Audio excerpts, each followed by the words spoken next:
Good morning. We get to listen in as the church is reading the letter that the Apostle Paul wrote. And he is to the point now where he's keying in on the number one motive for his life. This is what got him out of bed in the morning. It's what kept him up at night. It's what moved him into circumstances that naturally most people would have avoided.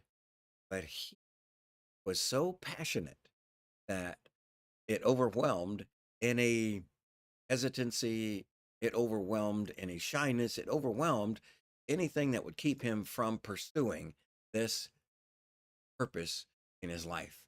Here in Romans 1:16,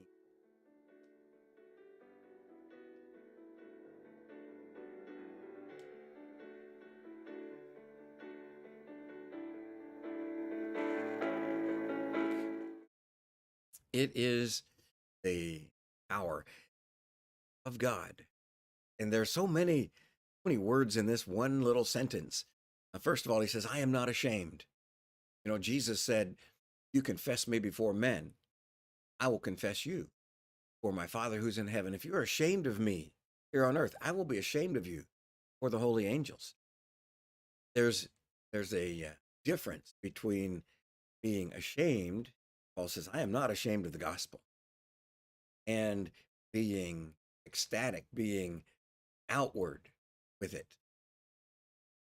I took a picture yesterday of the big electronic sign out in front of the library at Fremont yesterday, had Mitzi's name on it. And we're just so proud of her for the book that she's written, the story that it tells, and the just the cool thing that look what she's done. This is exciting and excited about it, and not trying to hide it, not trying to minimize it at all. And that's what Paul was saying about the gospel. Trying to hide it. I'm not trying to minimize it. In fact, just the opposite. I'm trying to lift it up and magnify it and let everybody know about it. It's easy to talk about things. If I ask you, what's the best thing that happened last week in your life? You'll come up with something, and I'd love to hear the story. It's fun to tell stories about things that we're excited about, things we're proud of, people that have done well. And that's what the Apostle Paul is saying. I'm not ashamed of the good news, for it is the power of God. Those of you that are familiar with the Greek term behind the word power, it's dynamite. It's exactly letter for letter, same word that we get, dynamite.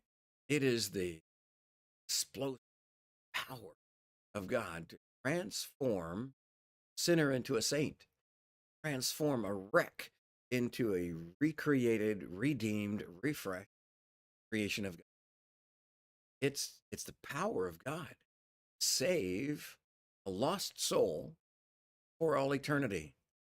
It's the power of God.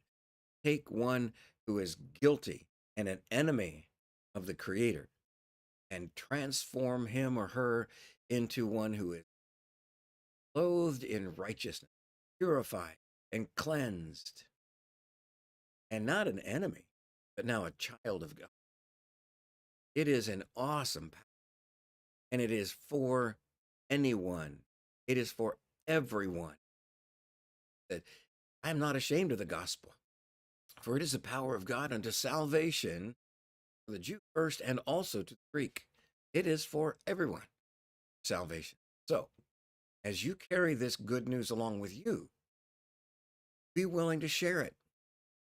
Be full of grace for those who don't deserve it. Be full of mercy for those who deserve punishment. I was in a conversation with a few beloved people last evening, and I said, sometimes I struggle in giving grace and mercy. I like receiving it. I like being on the receiving end of grace and mercy. But sometimes I struggle being on the giving end of it because the person who needs grace hasn't earned it. The person who needs mercy doesn't deserve it. But this gospel transforms our thinking and the way we love people. And so now we can be full of God's grace. We can be filled with Christ's mercy, overflowing all over those around us. That's when they will experience truth powerful gospel of Christ as we see our character, our lives, our vocabulary. God bless you as you are also not ashamed of the gospel, telling it, magnifying, explaining it, talking about it, bringing it into conversations. He loves you, and we love you.